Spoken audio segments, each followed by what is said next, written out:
మన మీ పేరు చెప్పండి. నా పేరు రాకేష్ అండి. అదే రాకేష్ గారి పొలంలోకి వచ్చామండి. రాకేష్ గారు మీరు లియో వాడారా? వాడినామండి. లియో వాడారంటే లియో ఏ విధంగా పనిచేసిందో రాకేష్ గారు మాట్లాడుతున్నాం. రాకేష్ గారు చెప్పండి. లియో అయితే బాగుందండి. పత్తి చెట్లకి పురుగు లేదు, నల్లి లేదు, ఏం లేదు. కింద తొనాలు కూడా బాగున్నాయి.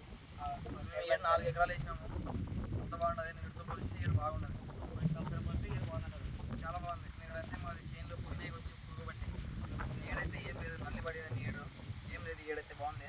మొదలు కూడా చూడండి, మొదలు కూడా బాగా వచ్చినాయి. పువ్వులు వచ్చినాయి. అందువల్ల లియో అయితే బాగుందండి. అదొక రైతు వాడచ్చు. వాడాలని కోరుకుంటున్నాను నేనైతే.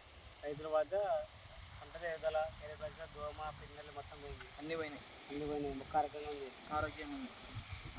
ఈ యొక్క లియో ఏదైనా పనిచేసిన అనేది మనకు రాకేష్ గారి మాటలో విన్నాము. మీకు లియో మందు కావాలనుకుంటే పైన స్క్రీన్ మీద నెంబర్ ఉంటుంది.